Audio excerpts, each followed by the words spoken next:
What's up, YouTube? What's up, Raider Nation? Listen, guys, I am so pumped up after this victory. I'll be honest with you. I didn't think my boys had it in them, right?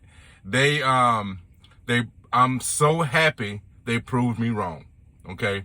So, in essence, man, this is basically all you can ask for, right? Your playoffs future is in your hands. You win and you're in, okay? And I can't stop smiling, right? There's a story out there that wants to take the smile off my face, but I still can't stop smiling, all right?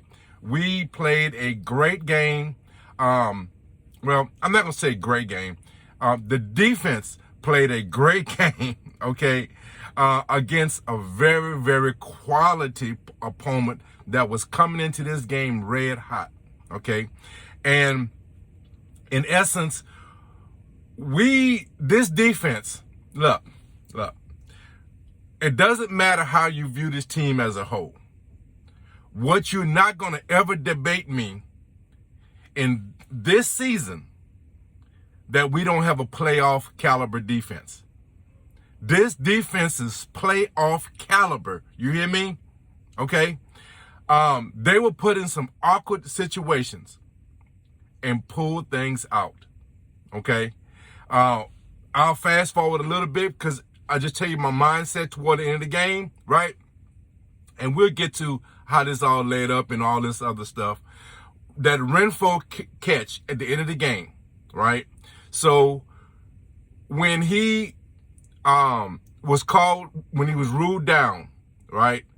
To me, it didn't matter because if he would have ruled, if the ruling would have came back that he got that touchdown, and we went up by 7 points, I was extremely confident that this defense was going to hold the Colts out of the end zone. Because that's what would have been required. Would have been required from them to keep them out of the end zone. Okay? It wouldn't have been a field goal. None of those things would have helped them. They would have had to score a touchdown. Okay? And I had all the confidence that this defense would have held them in check and would have got us that victory. I felt so good about that the whole time, doing them figuring out whether he was touched. And man, really, was he touched? I mean, they showed it a few times, and I'm still not convinced he was touched. But look, as far as just wanting a victory, that was the best situation for him not to be, for him to be ruled down, for us not to get the touchdown, run out the clock, and kick a field goal. Because on the other end, I have all the confidence that Iceman Carson, I'm giving him a name. I think I heard that in something, and I think I heard Sounds of the Game or something like that, and he was calling him Iceman, right? Dude got ice running through his veins, man. So, look, great victory. But let's talk about how we got to that, right? So, we came out red hot. I love the energy this team came out at the beginning of the game. What it told me was that this team recognized that we have to, come off strong. We want this victory. We don't care what people are saying about us. We're going to go and show the world that we are a playoff team. And that first drive, that's what I got from it.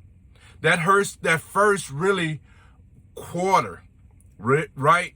This team showed me that we are a playoff caliber team, and we want this. You gave us an opportunity. We fought through all the little struggles we had through all this year, and we want this. And they went out and they got it. That first quarter really, to me, displayed the quality team that I see in this team. Okay? I've been saying for most of the year that we are a playoff caliber team. It's just that they wasn't playing like one.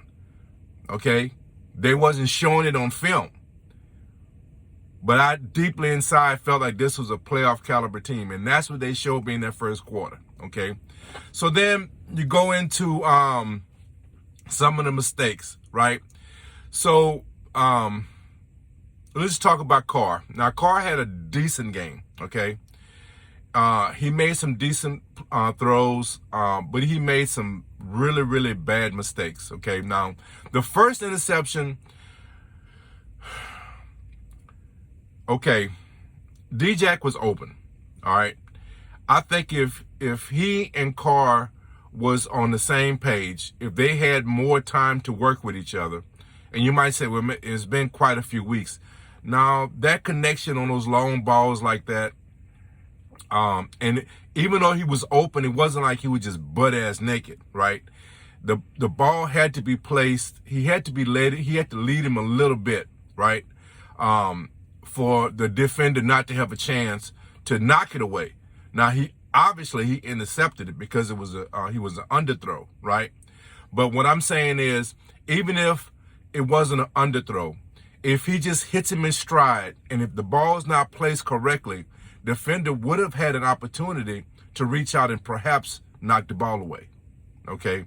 So what I'm getting at is that on those deep throws like that, the chemistry between the quarterback and wide receiver, it takes time. It takes time for that to build, right?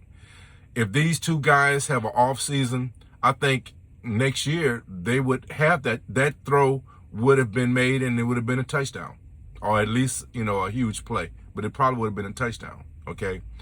Carr has the arm to get that ball out there. He just didn't, right? And I think it was a bad throw, it was an underthrow. I think a lot of it, in my opinion, was just timing. Them not having enough time together, and they didn't have a good timing on the route, okay? So I still chalk that up to Carr not having a good throw, okay? That's him. You can't put it no other way, right? The second interception, okay, that's all Carr.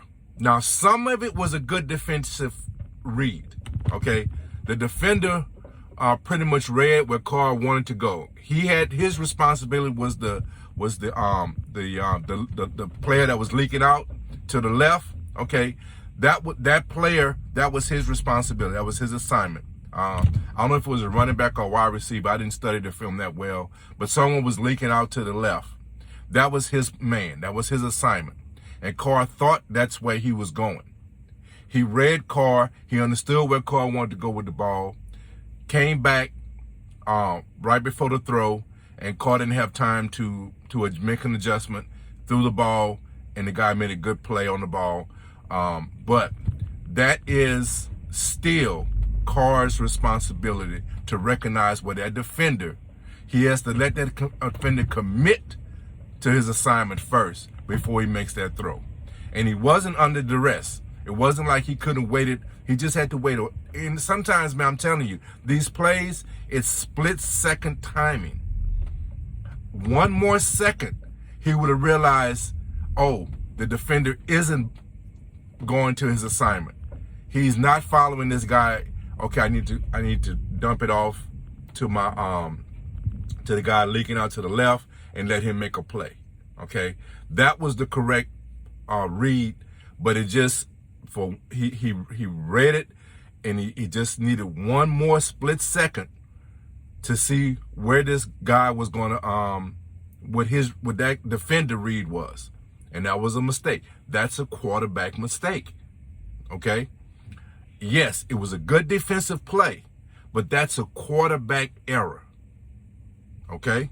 Let's make sure we understand that. Okay? That's a quarterback's error. All right? Right before the half, as much as we praise Carson for his clutch field goals, horrible kickoff after we got the field goal, gave them the ball on the 40, and really they were just looking for a field goal, and they wind up going down and getting a touchdown. Now, you might say it was bad defense. Hey, look, those guys get paid also, right? You're not going to stop guys, that type of team. You're just not going to stop them like that. So you're going to have those situations where you're going to get caught, and the Raiders got caught. but I think it was led by that bad kickoff. So there was definitely some mistakes that the Raiders can easily clean up and get better. And think about that for a second. All right. And also, one other play. Look, the Colts got blessed with that touchdown in the third quarter. Right. You got two guys making a play on the ball. Right. They tip it up and you get a reflection and get a touchdown off of it. Man, you know that's just good fortune. Okay, that's good fortune. You know, if one of those guys are not there, they either knock it down or make a pick. But because both of them made a play on the ball, in essence, because we had too much of a good defense, it cost us. In essence, that's what it was. Because if one guy wasn't, if it was one guy there, he tips it or he makes an interception. Okay, so the Colts was very fortunate. This defense, I am so proud of the way this defense stepped up against this team. Now, the running game for the Colts still got going. I think, let's see, what did the Colts get for running? I know, let's see, Taylor did get over 100. But now, I think I saw a stat that this was they were undefeated this season with him getting 100 yards. He got 100 yards, right? And we still got to win. And I think it's because they allowed him, that he made some plays. Look, these are professionals, man. It's hard to stop these guys like that. When they run the ball as well as they run the ball, and it's a combination of good running, a good running back, and good blocking. And they are a tandem. And so when you have those things going, it's hard to stop a team when they're that good at something. But what we did was we didn't let him go wild, right? We didn't let him go around. He made a few plays, but his defense did not let him go wild, okay? But what we actually did was we forced them to throw the ball. And Carson Wentz was not efficient. We played Carson very, very well. Of course, he made some plays, right? What did he get? 148 yards. That's not winning football. That is not. We play good. Look, I'm telling you, when you look at the numbers, it tells you we play good defense. When you look at the game and the film, it tells you we play good defense. Okay? When you look at somehow the good fortune that the Colts got, and they still only scored 20 points, we played good defense. Okay? You understand? 2 interceptions. What did I tell you in my prior video? If we wind up turning the ball over more than one time, it was going to be hard to overcome it. This defense helped us to overcome it. So, look, when I tell you we have a I'm going to say championship level defense, but we can. This defense I think is championship level. But at the minimum, this is playoff caliber defense that we're playing. Okay? We're getting good pressure. We're getting good linebacker play. Diablo is the man. All right? Look, we have good linebacker play. I say, it's not just Diablo. I'm just impressed. This guy's getting his shot, and he's shining, man. He is shining.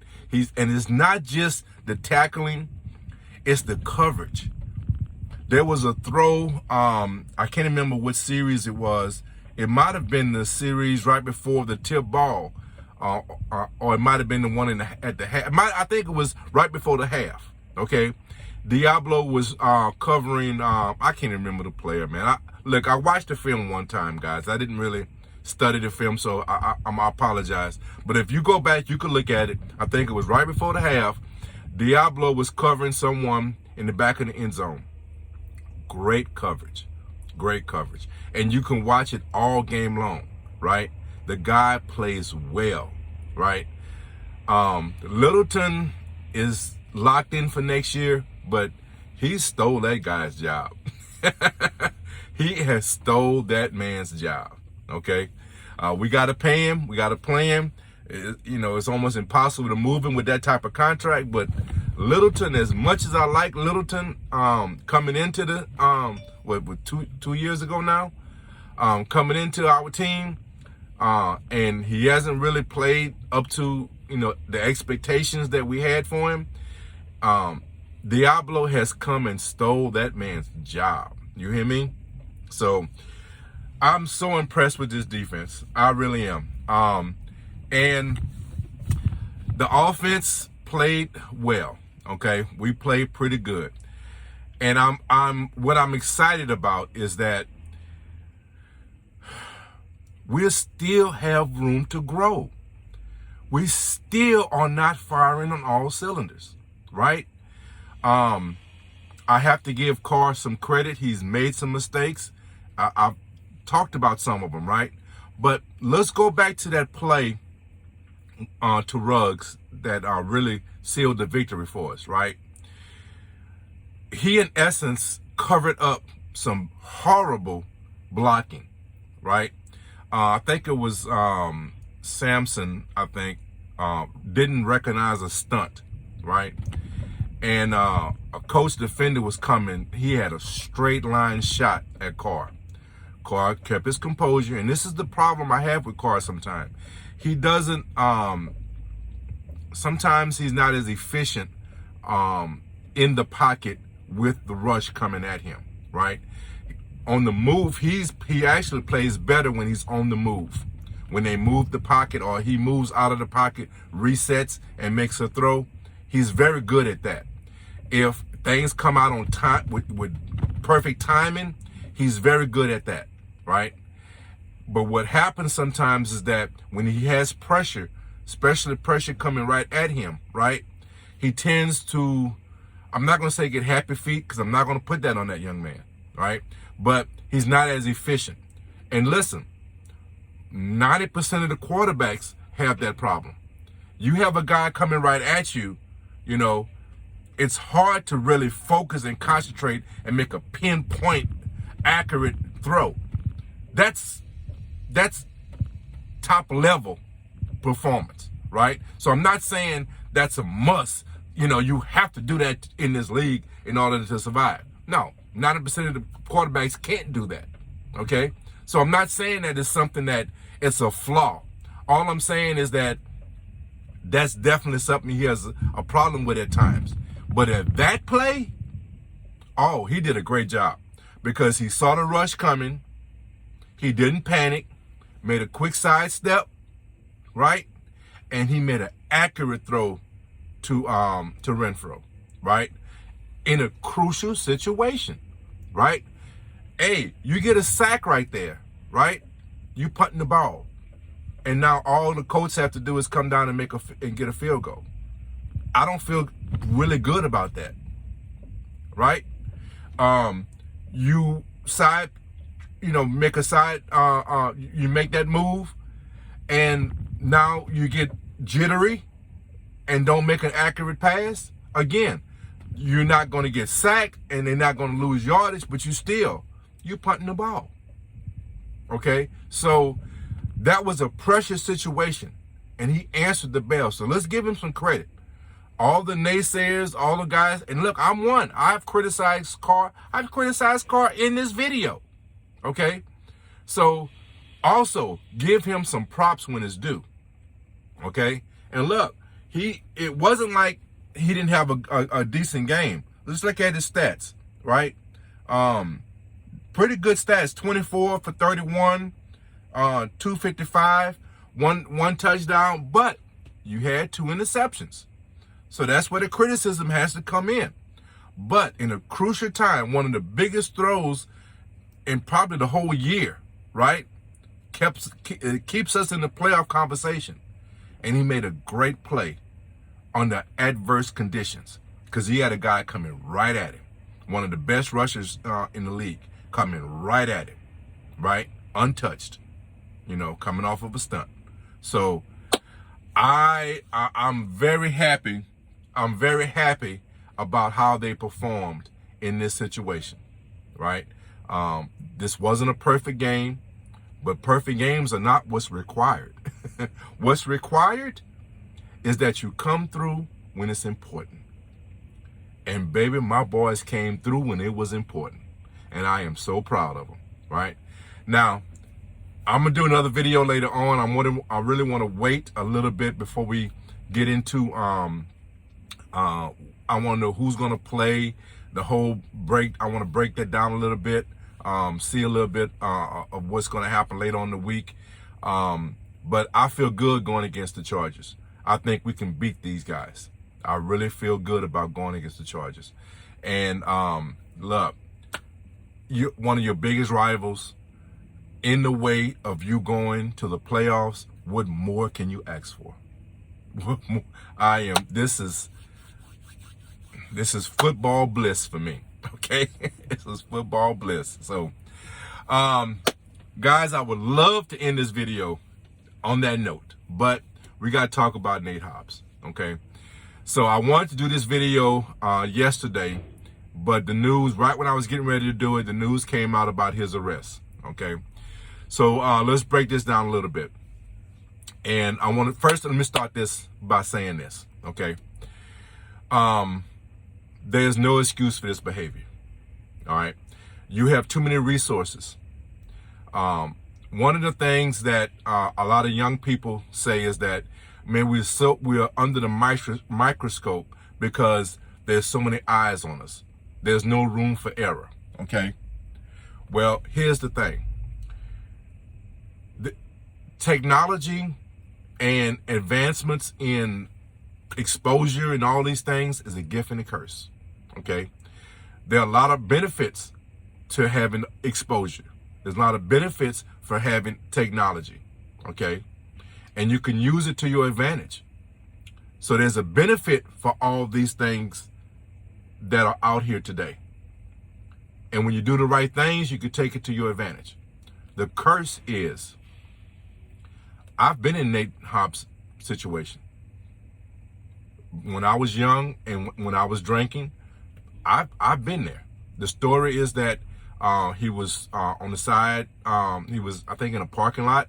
Someone noticed he was asleep behind the wheel.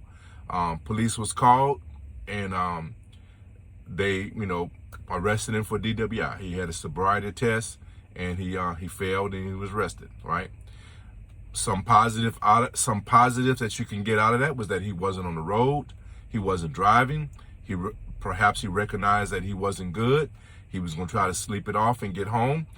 That's a positive, I would think, right? But you can't put yourself in that situation.